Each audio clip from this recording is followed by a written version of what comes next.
I'm Rick Dadarian, and this is Realms of Memory. What would you do if everything you loved was at risk of being destroyed? How would you react if the future of those you cared about most was in jeopardy?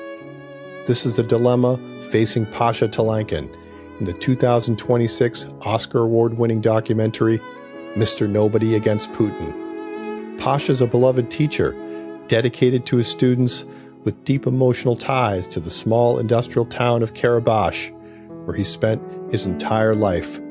But when the war starts, he finds himself a cog in Putin's machinery to produce more soldiers for the endless slaughter in Ukraine.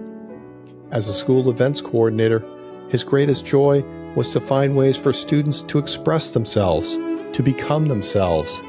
Now he's forced to witness the daily anthem singing, scripted history lessons, and military drills, a program of indoctrination that crowds out learning and crushes individual growth and development. Even worse, as a school videographer, he's required to record everything and to submit his recordings to a government site as proof of compliance with the new state patriotic education directives. But everything changes when a chance encounter connects Pasha with American documentary director David Borenstein. Pasha accepts Borenstein's offer to use his camera to document all that's happening in the school. In what becomes the ultimate act of love and sacrifice, Pasha risks everything to show the world the untold harm Putin is inflicting on future generations of Russians and the world.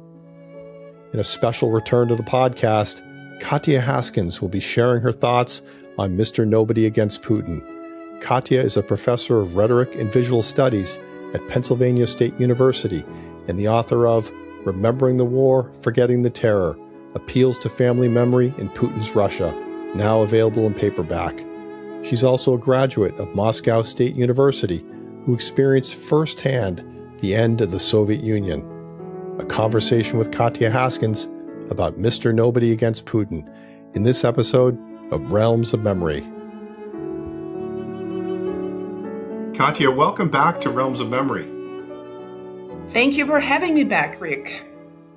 So I watched this documentary recently, kind of by chance. I mean, I had watched the Oscars, so I had seen it get a prize, but you know, documentaries, they don't spend a whole lot of time on TV featuring those awards. But you know, it was on one of the stations I have, and I happened to tune into it. Thought, okay, it's an Oscar award-winning film. This must be interesting. But I thought documentary. I thought I'm going to learn something about the present context, which you do, but it really felt more like a film to me. That's what surprised me. I mean, it just draws you in. I mean, this is really it has everything in there: drama, emotion, humor. And I've watched this several times, and I'm someone who never watches films multiple times, but I haven't gotten tired of watching this. It really, it makes you tear up at points. You're laughing, it's moving, and I think above all, it's because it's authentic. I mean, this is a documentary that features a school videographer in a Russian school in the Urals. And it's his job to organize the events and to film what's happening within the school. And he's somebody who's grown up in this town, and he's been doing this for ever, and everyone knows him. So there's this level of trust and familiarity, and he really captures, I think, everyone in kind of in their natural state, to me, that's what I watched this and I kind of felt like this is just the best acting I've ever seen, but it's not acting. People are just being themselves. And you can really see all the emotions right there in front of you. So I think that's why I personally enjoyed it. So I don't know, what was your reaction just as an experience? Did you enjoy watching it? Yeah, I really enjoyed watching it as a story and as a documentary. And I think that Pasha Talenkin's character really provides a through line. It's a story not just about his school where he works, but his own story as someone who grew up in this town, someone who decided to stay someone who loves students and loves his work, but he is caught essentially in this moment in history, and he is pained to see what happens to his school. So in a way, I think that for me, it was interesting how what this film shows is a kind of the insider outsider look at what's happening in this Karabash school, because he's both an insider as someone who's a teacher and has been there a long time, but he's also kind of, he says that he's never been like everybody else. So he's kind of an eccentric and has this unique perspective. But he also has, a very strong moral compass. He understands, that some things are just crazy, right? And I recall watching several interviews with him when he said, this is not normal. Like, I wanted to show this to the rest of the world and to Russians to say, this is not normal. You should not take it. And yeah, I think that it is kind of an interesting look into the routinization of war propaganda and how people are just kind of taking it, and whether they're doing it, with some grumbling or just acquiesce. That is, I think, the documentary value of that film, in addition to being a great story and obviously kind of a look into Russia that we don't see much on television. And to me, I mean, what made it so appealing is just his love. He just loves this community. He's been a part of it, even though they kind of jokingly mix in humor at the very start, that this is an industrial town.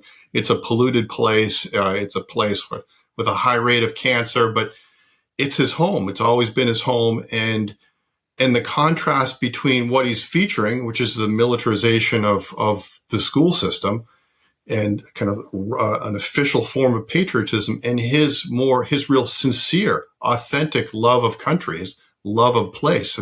It's the contrast between the two. And he stops it several times to explain what he means by his attachment, and how his attachment to the country he thinks is deeper and more profound than everything he sees going on in the school. To me, that's the sadness of it.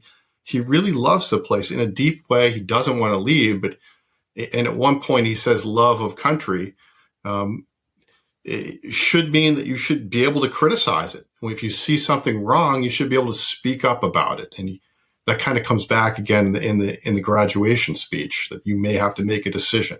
At one point, you may be at a crossroads. So it's really his love of country that forces his hand and leads to his decision to do this insider account of what's happening in the school system in Russia at present. But I think what interested me watching this is because we started our last conversation and you were explaining how much gratitude you had living at the time where you were finishing school, and it's the Gorbachev era, and the Soviet Union is opening up. It becomes possible to talk about things that weren't possible to talk about before. The Stalinist past, the repressions. There's a lot of criticism going on, and this seems to be a Russia moving in exactly the opposite direction. So everything is shutting down, closing down, and there's less and less freedom. And I was curious watching this, what your reaction to that was. What's at stake with what's happening now? Yeah, I mean, watching this film, I didn't learn that much new about what's been happening in the country, in Russia, in the last 25 years. But the way that it presented it was really compelling, and Talenkin shows that things go pretty abruptly from kind of peacetime routine, however authoritarian it might have been, but there were pockets of freedom. His students were free to come to his office and hang out and maybe say certain things that were not supportive of the government. But there was kind of a sense that you could at least privately exchange views that were not official, right? And all of a sudden, things change overnight. And I think that that there's a moment when Talenkin shows how this printer is spewing a letter from above, a directive about this need for patriotic education and increased patriotism and learning from examples of heroes and so forth. So it's a kind of an abrupt transition we see in this film. When I was growing up, I mean, it's sort of, it's moving kind of in the opposite direction. Although I would say that, the Putin regime, even before 2022, had been slowly suffocating civil society and all sorts of freedoms. They were, closing independent media. They were outlawing certain organizations. They were using extremist laws. They were labeling people and civil society organizations as foreign agents. So all of that had been going on, but I guess it became even more pernicious and really kind of overwhelming and ubiquitous after the beginning of the war. So no one could just go out into the street and even hold a piece of paper, because you would be immediately arrested. So yeah, that was kind of a rapid transition. And for me, it was the opposite, because we were in the late 80s, sort of waking up from the long totalitarian nightmare, even though things were not terrible. I mean, there was a war in Afghanistan that was going on. So there was a draft, and some of my schoolmates were sent to Afghanistan. So this was kind of the backdrop. But things were opening up. Gorbachev's policy of glasnost allowed independent media, independent investigations of the country's past and present. So there was a growing realization that, it's okay. It's safe to express disagreement. It's safe to look at things that are not, not flattering to the regime. And of course, the Chernobyl disaster happened 40 years ago, actually, almost to the day, right? It was April 1986. So this was kind of the last straw of the regime. And it's really staggering to see the reverse happening in this film, and the dying of any kind of dissent, any kind of possibility of dissent, and the need for internal immigration, right? That Talenkin voices in this film. He says that I became increasingly isolated from others. I could not talk to other people. So this is like the opposite of what I experienced as a young person in the Soviet Union, in the waning years of the Soviet Union.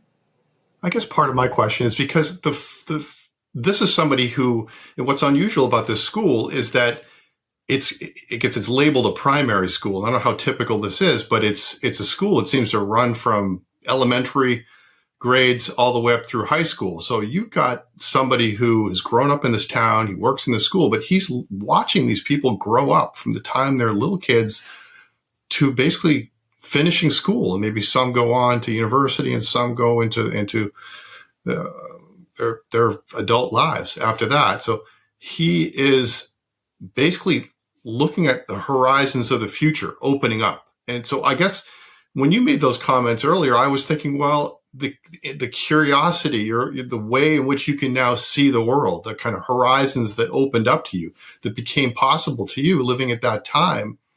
And I thought the theme in this, big theme, is that it's going in the opposite direction. And the comments made at several points that for the young kids, they're being indoctrinated, and they're still at this impressionable age. They still haven't really formed their opinions about the world, and they're getting a lot of heavy stuff thrown at them.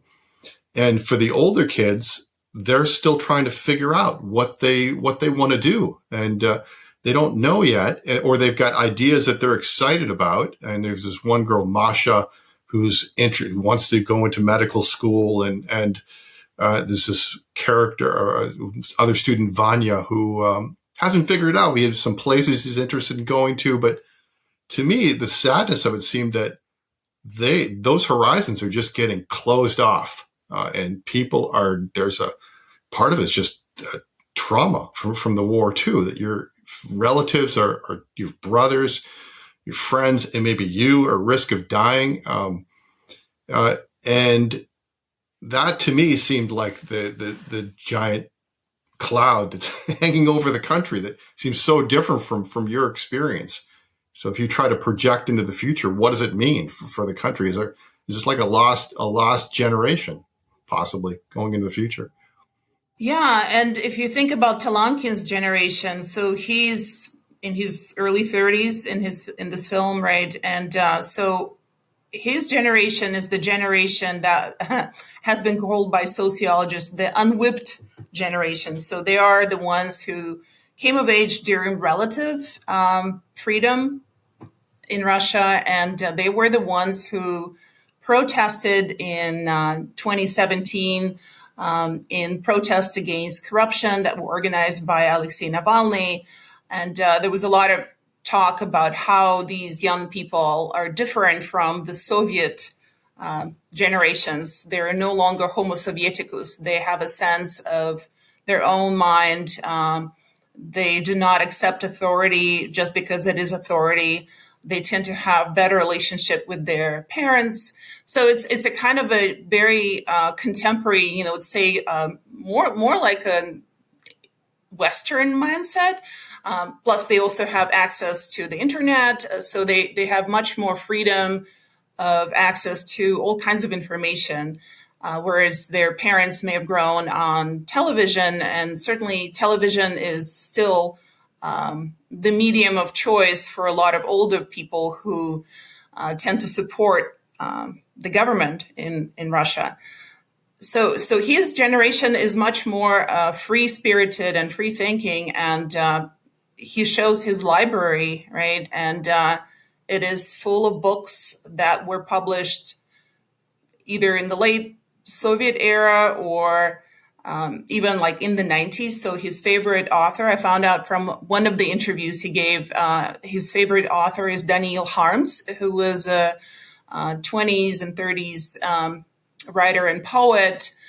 And he published barely 2 poems during his lifetime, but he was kind of a famous avant-garde writer whose works were spread through samizdat in the 60s and 70s. And finally, they published 4 tomes of his collected works in the 90s. So for Pasha, this kind of absurdist writer is one of his favorites. And so you can see where his quirky sense of humor might be finding an outlet, right? So he's definitely nourished on much more than, the government propaganda. And obviously books are an important source of freedom for anyone. And so it kind of shows you kind of this interesting contrast between private freedom in a way and public acquiescence to authority and propaganda. And so there, Masha Gessen's book, Future is History, is about how totalitarianism is returning to Russia. And I think the book ends in 2016. So it's even before all of the events, before and after the war, at the beginning of the war. So it's documenting the stifling of civil society and protest. And it looks like now even kitchen conversations might get you in trouble. You cannot exchange private criticism of the government with your friends if you can be overheard by someone who can turn you in. So it's almost like a return to Stalin era fear, right, of authorities, and you're keeping your thoughts to yourself. And that's pretty horrible. Like it's the absolute opposite of freedom. Okay. So if you look at Pasha Talenkin, who goes on and wins this Oscar, and it's almost like the Russia that could have been, and the Russia that will be is the generation of kids in the classroom who have these kind of these reactions that you don't know what to make of. It's kind of one of shock at what they're hearing, what they're experiencing, and they're being drilled and indoctrinated. And this is kind of the Russia to be, and it's kind of a frightening possibility for what this is going to mean for the future of the country and the rest of us. But if you look at teachers who are a big part of the story, I mean, they make the system work. And there's one clip at one point where they have Putin, who's the kind of omnipresent person in the school system. So it's giving you a window onto what's happening in the school. And you're also seeing how the media is functioning. And he's there. He's making these presentations being broadcast in the schools. The television is part of the backdrop throughout this whole documentary. And at one point he says the real people who win the wars are the teachers. The teachers are the real soldiers, most important in the fight. And the teachers that are featured, well, you have Pasha Talenkin, who is resisting. He's resisting against the changes that he sees. There are other people like Pavel Abdumanov who are just embracing the everything that's happening. They're full in behind the regime. And then you've got most people who just seem to be going along. And there's just this feeling of what can I do about it? I mean, they're grumbling. They've got an extra workload, but there's a suggestion at one point, well, there's so much extra work that's being put on the teachers with all the extra patriotic education that they literally don't have enough time to teach the students. And there's a meeting at one point where they're commenting, well, what do we do about this? But they're not really addressing the reason for it, that they have to spend so much time on the new patriotic agenda that they can't teach the kids how to learn. And they're falling behind. And so one person suggests, well, why don't we focus more on just learning and less on the patriotism? And it's like, we can't do that. We'll lose our jobs. So that's the reality. And I guess I was curious, you having gone through the Soviet system, I mean, does this recall the past? I mean, do you see these teachers that create this space of openness, so like Pavel Talenkin? You see similar types of these archetypes, these types of teachers that you see who are full on in and promoting the state agenda, who are just towing the line, feeling powerless. To what extent did this recall your own past, your own experience in the system?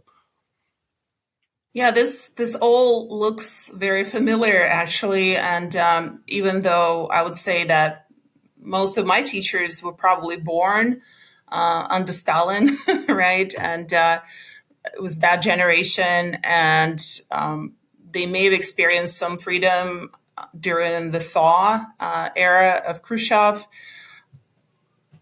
And my mom was a teacher. She taught literature for high school classes, and but like Talenkin's school, our school went from first through 10th grade, so it's an integrated educational establishment, where you see everybody from the little ones to people who are ready to go to college, or practically adults. Yeah, we had a lot of teachers who were just kind of going along with the whole official discourse and propaganda, and I think that there was kind of a sense that we just have to go through the motions, that many of them perhaps did not believe it, but they didn't have any access to any alternative way of talking about things. And we had maybe one teacher who was an ideologue, and she also happened to be the school's principal, who would often chide us for not being perfect little communists. And, she often spoke in cliches. So it was pretty clear that, I don't know if she actually believed in all of that stuff, but the kind of the officialness of her speech pattern suggested that, she just basically accepted these dogmas without questioning them. Other teachers were just compliant, mostly. My mom, though, she was not a dissident, but I know that simply because I, was witnessing her at home. She really hated when they forced them to teach Brezhnev's trilogy in the late 70s, early 80s. So Brezhnev died in 1982. So in the late 70s, there appeared a trilogy that was supposed to extol his actions as a military leader and then post-war reconstruction. He he obviously didn't write it himself, and it was written by ghostwriters, and it was like a terrible piece of schlock from the literary perspective. And so my mom really kind of hated that she had to teach this atrocity. And she did not openly express her relief when he passed, but I'm sure she was happy not to teach it. And so it's, Soviet people developed what they call a doublethink. So you could think whatever you want in private, but in public, you were supposed to go through the motions and say the words that were appropriate. Otherwise, you would get in trouble. Yeah, on the one hand, you feel like, yeah, okay, you're going to lose your job if you speak up, if you step out of line. But on the other hand, it's like they cut Pavel or Pasha a lot of slack. I mean, he is doing things. He's taking a lot of chances in the course of the documentary. He's doing things that at one point he plays the U.S. national anthem. It seems at every point where he's pushed too far, he really feels like he's just promoting the propaganda of the regime, or things are happening, or his students are at risk of dying, and he gets so fed up that he has to do something, and he acts out. And he does this at several times, playing the national anthem over the school sound system and lowering the flag on the roof, or changing the Z's, the taped Z on the window to the X, to try to show a show of support for Ukraine. So at several points he does things and he's reprimanded, and they show that it's a small community. People kind of know what your position is, and at the end it seems like maybe he's in a more precarious position, but at the same time he's kind of getting slapped on the wrist. He never loses his job. He does some pretty daring things. So you kind of wonder how much space do teachers really have? To what extent, to me at least, that was one of the thoughts that crossed my mind. To what extent are they just making it all possible? Maybe there's more space for them to do more. And even the students, I thought, was fascinating. At one point, they're showing how they're told that they have to write letters to the soldiers, and Masha writes a letter and talks about her own worries about her own brother who is serving at the front. Yeah, it turns out to be a sad letter, so she uses it as a way to work through her emotions. And it's a kind of quiet subversiveness, I guess. Small acts of insubordination that may or may not get you in trouble. And it seems to me that this school is a very kind of tight community, and everybody knows Pasha. His mom works at the library there, and as far as I know, she still is employed by that school. So he's kind of seen as a kind of an eccentric, maybe, and does not pose any real threat. I guess what's coming to mind is I had an episode recently, and it was on Holocaust distortion in Poland. And you think, okay, if you sheltered Jews in Poland during the German occupation, you risked your life. And that's why people were reluctant to do it. And the professor I interviewed said that wasn't the case at all. It's like it wasn't as much of a risk as you would think, and that a lot of people just went along, or they saw an opportunity. And I don't know. I watched this and I kind of wondered, could people be doing more? And could there be more civil disobedience? And to what extent? Do you blame the regime, or do you blame the people who are part of the machinery for making it work? I don't know, just curious to get your take on that. Yeah, I mean, it's maybe different in a smaller community like Karabash, where maybe it's not even considered to be a hotbed of dissent by the authorities, right? Although apparently in the aftermath of the film coming out, FSB went to Karabash and talked to everyone, all of the teachers, and basically told them, this person does not exist. This film does not exist. You're not going to say anything, no commentary whatsoever. So it's, they were all silenced, but who knows, like, should the regime fall, like, would they embrace Talenkin with open arms? So I think that it's kind of, yeah, I mean, they all understand what's going on.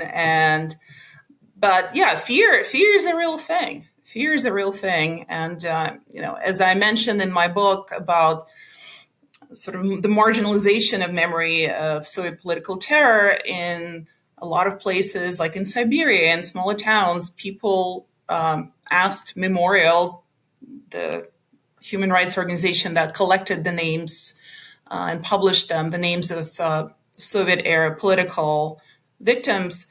They asked them to remove the names of their relatives from the list because they were fearing persecution. So, yeah, and it's become even more so, right? So Stalin is now being resurrected as a model national leader, as a sort of predecessor of Putin. So it has gotten very, very difficult to dissent openly. And I agree that there are probably small acts of insubordination or acts that kind of go against the inhumane, cannibalistic ideology of this regime, as when people preserve older buildings or go into some remote areas and restore old churches that are falling apart. So all of this shows their patriotism without being explicitly oppositional.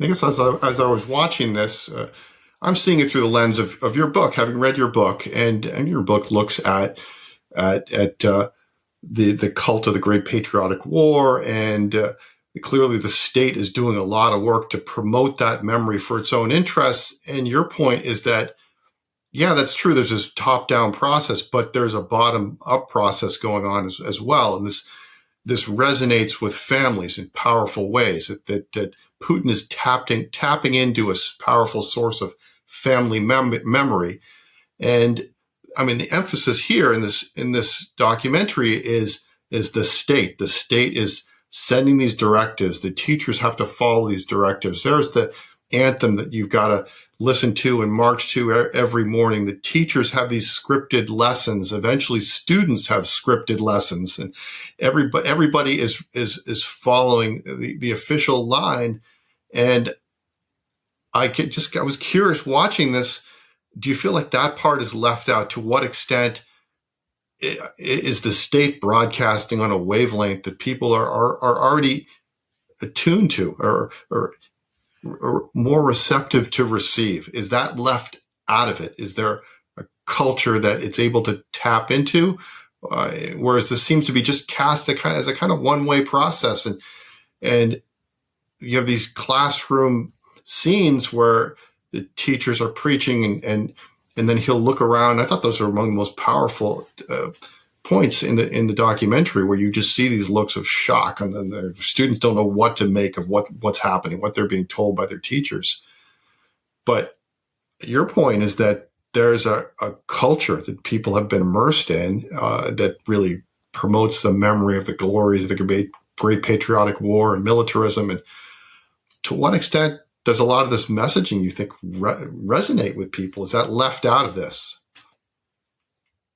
I think the film emphasizes the top-down propaganda and kind of the forced nature of it, although there is one scene that shows the celebration of V-Day, May 9th, which is the day of victory of the Soviet Union over Nazi Germany, that is still celebrated everywhere in Russia.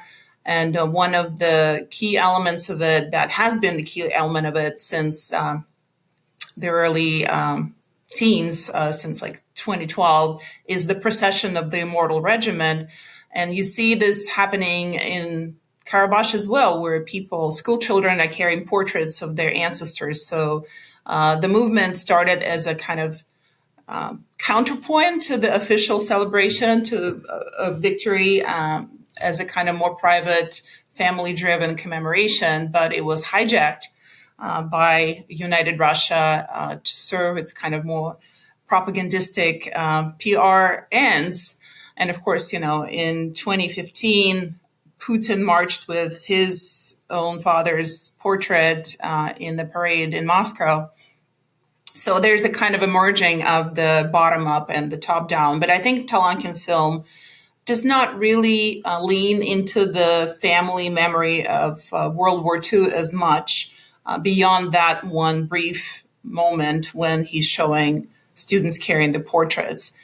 I think that there's a kind of a more of a nostalgic patriotism for all things Soviet in a way that we see even in the selection of songs, right? Because he's starting the film before the war, right? He's starting it with a clip of young children singing the song "May There Always Be Sunshine," and it's a Soviet era song that we all sang.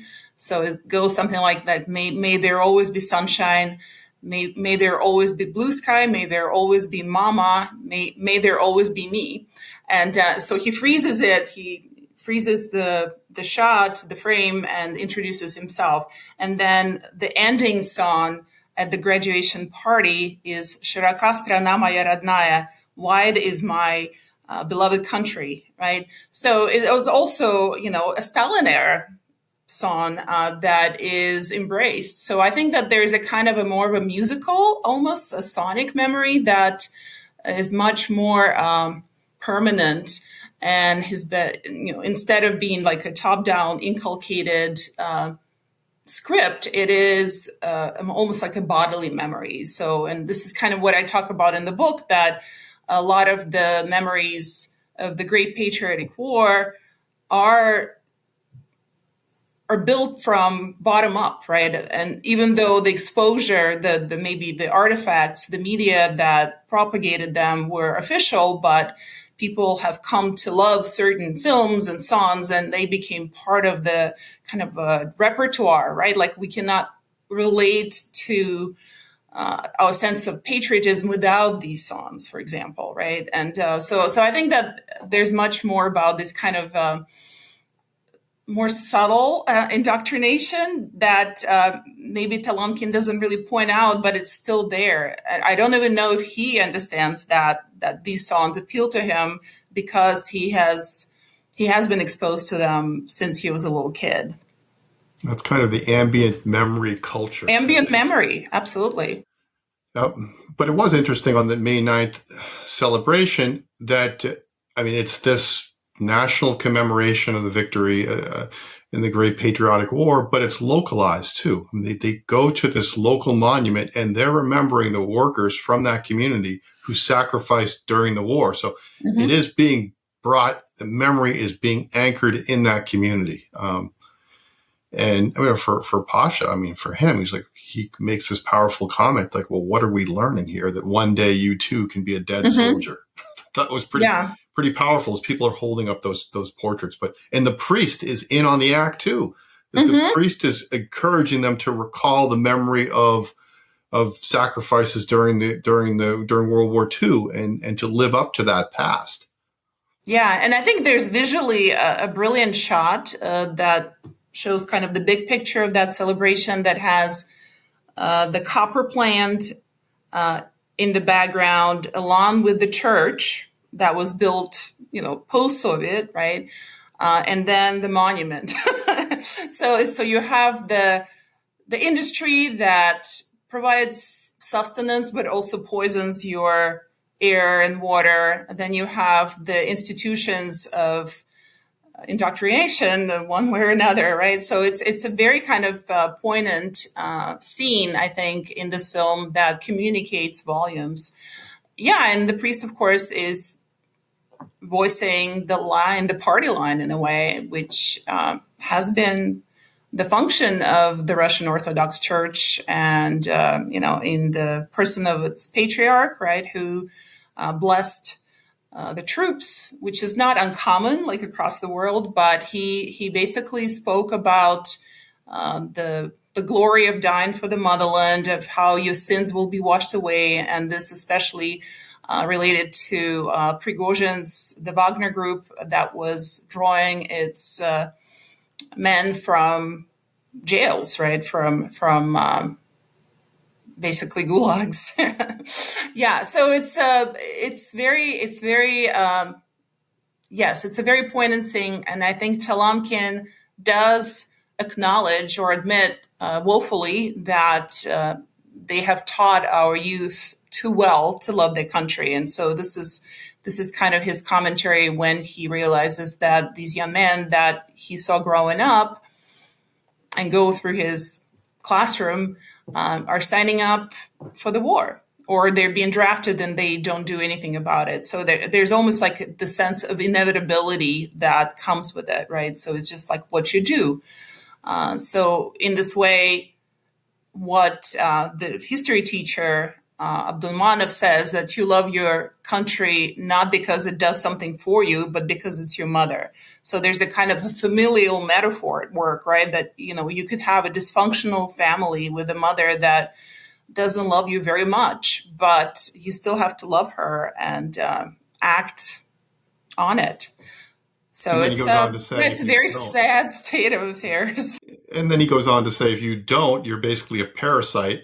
You should leave. You should leave the country. And then the camera pans the student faces, right? And it's kind of not knowing what to make of it. But I guess we spent a lot of time in our last conversation talking about this ambient Stalinism and how you look at places like Moscow and you have towers that are being built that recall that the Stalin era, or subways that are being renovated, exhibitions that are being put on, and how the surroundings can tap into that past. And I guess you're watching this film where right up front they're saying, hey, this is one of the most polluted places in the Urals, and a lot of people are dying of cancer. At the same time, the main character has this deep attachment to his home, right? And he's trying to show you the emotional, personal side of that. But I guess I was wondering, how does the nostalgia work in a place like this? It's hard to try to project the glories of the state when you have this kind of decaying industrial backdrop. I mean, how do you do that? Yeah, well, there are at least two kinds of nostalgia that Svetlana Boym talks about in her book, The Future of Nostalgia. One is restorative, which refers to sort of more official efforts to bring back the past in all its bombastic glory. So rebuilding giant cathedrals in Moscow, or renovating skyscrapers, subways, kind of restoring the glossy look of the era of Stalin era, and of course resurrecting certain rituals of that era, right? So it's kind of like the bombastic patriotism, the performative patriotism, right? So that nostalgia, and you don't see much of that except in sort of more ritual processions on V-Day and the celebrations of V-Day, but Talenkin's nostalgia is what Boym would call reflective nostalgia. It's something that dwells on details, kind of loving details, and emphasizes the longing rather than the grandeur or something that you have. So I think Talenkin's nostalgia, the whole film, in a way, depicts this place as kind of a love letter in a way to Karabash, right? Even though he's portraying things that are extremely painful to him, and they're tearing him away from this town, his motherland. So this is his little piece of motherland, his own private Karabash. And in interviews, he said that he has traveled now outside of the country and has been to a lot of other places in Europe, and he would see all of these nice mansions and beautiful towns. But even though they're all kind of different architecturally, they all seem to be the same. While if he looks at these, gray cement block apartment buildings in Karabash, they all look very depressing, kind of from afar. But as you get closer, each balcony would have like a different vignette, or like flowers, or different furniture or color. So people find ways of beautifying that gray reality on a very small scale. And so he finds it very endearing. And of course, he talks about the weather and how he loves the frost when you have to like run for shelter. All of that is definitely a part of nostalgia and patriotism that will bring him back if he's allowed to. Now, Talenkin doesn't want to stay abroad. He wants to come back to Karabash. Okay. So this whole documentary is really an act of resistance. I mean, he is fed up with being the school videographer and being a pawn in the system, and he's ready to quit his job until he sees this announcement. He's scrolling through social media and he sees this announcement. How has the war affected you? And it's really an act of courage that he responds in an open way that it's affected my job in every way. And he's sticking his neck way out there to do this. And he does this on a number of occasions. And he gets this response eventually that from this person, David Borenstein, the director, that this invitation to collaborate on this documentary about what's happening inside the school system. And he decides to go back and take back his letter of resignation, and he realizes he can now become a director inside the school system. He can film everything that's happening and make this into a film, and so it becomes an act of resistance. This whole documentary, and it raises questions about what spaces for resistance exist. And you finish your own book that way, and you're looking at digital media, and we talked a little bit about Memorial International. Are those spaces being just erased? What can you still do inside the kind of, eventually Pasha, he has to leave. He realizes he can't, as much as he feels like his country should be a place where you can express your love of it through criticism of things that are wrong, he realizes it's never going to be possible. He's got to leave for this film to be released, and he knows it'll never be shown in his own community. People will never see it. And as you mentioned, the authorities go into that town and make the point that don't communicate with this guy. Although I've heard that they're not really able to enforce that. But what's your sense of, are there still spaces he's able to sneak this information out of the country, and he's there for several years, where he's able to collaborate with a director outside of Russia, and they basically put much of this together, and he has to leave to finish the process. But are there still spaces for resistance there, or are they just becoming fewer and fewer? That's a very good question. And I think it's kind of an ongoing struggle because a lot of Russians for a very long time have been using VPNs to access sites that were blocked by the Russian government.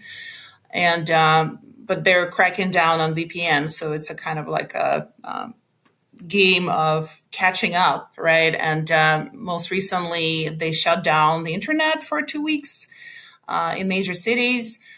So it's like a major war against the digital realm, or ability of people to be more free within that realm.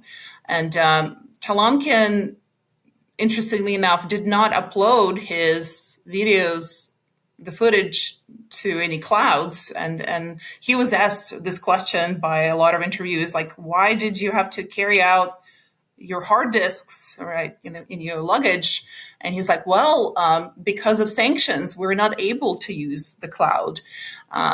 There's so many things that Russians within Russia cannot use, even though services like the Telegram and WhatsApp have been widely used. And of course, they use not just for subversive activity, but like for everyday use. So everybody's using them in some way.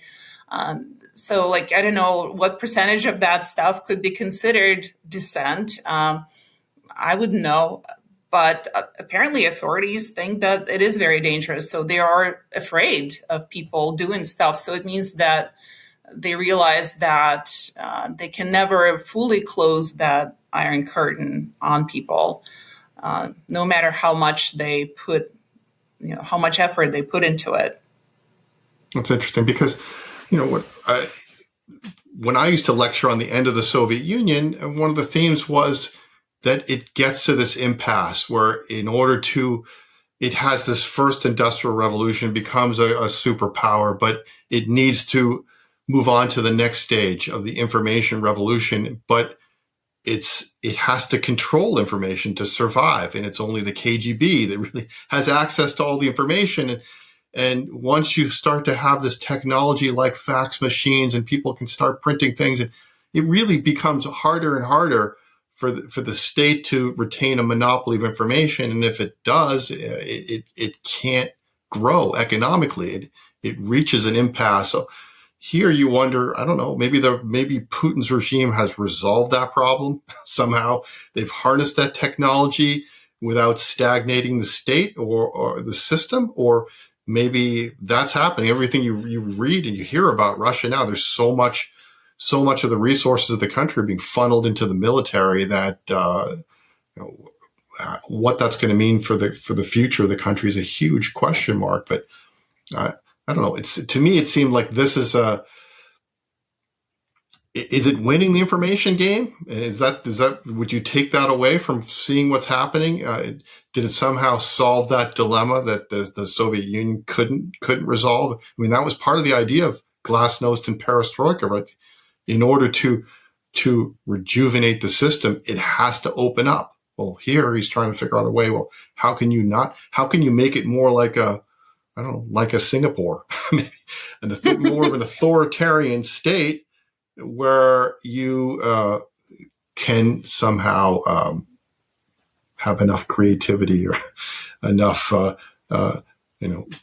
Yeah, I mean, over the years, over the last maybe a decade and a half, the Russian government has been trying to implement what China already has or has had longer. And these are different ways of surveying citizens' internet activity, right, and social media activity. So they would pass all kinds of laws and also demand that carriers share their customer bases, so the information on users is available to the security services. So there's a kind of culture of surveillance that has existed for a while now, and yet, VPNs have been able to circumvent this on a large scale, I would say. And right now, it seems like they're not playing the game. They're trying to shut down the game altogether. And there's been an uproar, grumbling from the business community, because even in Moscow itself, they've lost, billions in just 2 weeks from the shutting down of the internet and mobile internet, because people could no longer carry out their commercial activities the way they used to, right? So yeah, it definitely runs into this problem of efficiency and sustainability. If you're trying to destroy all little places where people might be doing subversive stuff, you're going to take out the whole system, right? The whole grid. And this is kind of what they've been trying to do. And maybe that's a sign of crisis and desperation, personally thinking. I don't know. I cannot predict any of these things. I'm not an IT specialist, but from what I've heard from other commentators, that definitely is a sign of weakness, not strength. So this, for much of our conversation, you might think, well, this is just a very heavy, serious documentary, which it is in a lot of respects. I mean, it's the war encroaching on the school, the town, the students who you don't know what's going to happen to them in the future. Some are dying. But at the same time, there's a lot of humor in this throughout the whole documentary. And I'm wondering, to what extent is this just fundamentally kind of a feature of Russian culture, and how people deal with really difficult conditions you've got to kind of laugh. You've got to have this sense of humor. You got to find ways to lighten the mood, to be able to cope with everything happening around you. Absolutely. I think it's almost like a genetic trait, dark humor, a sarcasm that allows you to carve just, a small psychological space of freedom, right? Because laughter, at least temporarily, destroys fear. Temporarily, right? But it is nonetheless a space of freedom, however small. And, Talenkin's love for Daniil Harms is a very important reminder where he sees himself as a kind of prankster or trickster character. He cracks jokes and even, telling the story of his traveling through security with his hard disks in Yekaterinburg. He was like, oh, yeah, I was kind of worried. I was really scared. And then they said, yeah, you're free to go. And so he said, I crossed the line, I'm out free practically. And I was, something in me was saying, don't you want to go back and say, are you forgetting to ask me something? So it's almost like living dangerously, right? I think that it shows and it kind of punctuates this humor, sarcastic humor punctuates the story of the film, and it keeps Talenkin going despite his despair.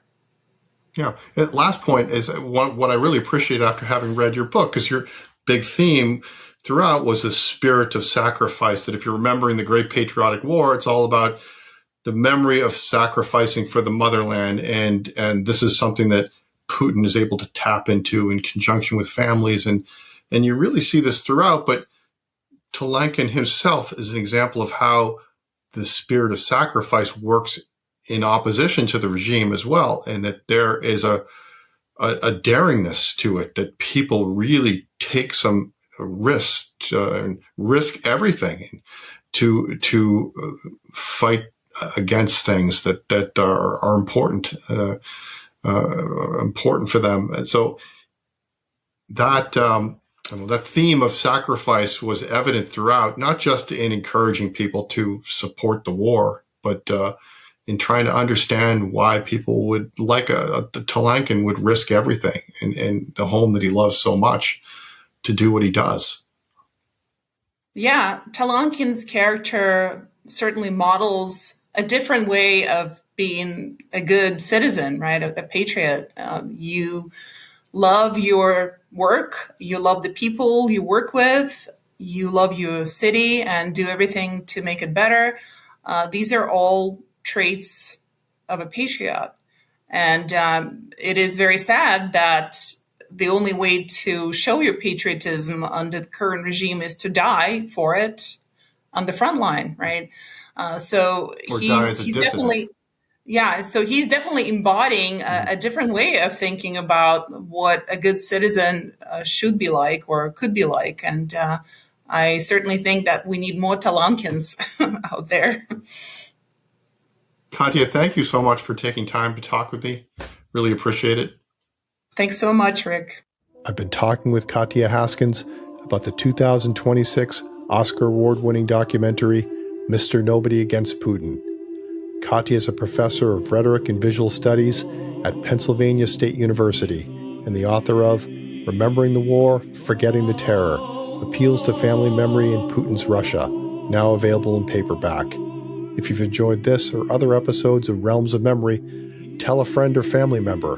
Subscribe on our YouTube channel or your favorite podcast app, and review us wherever you can.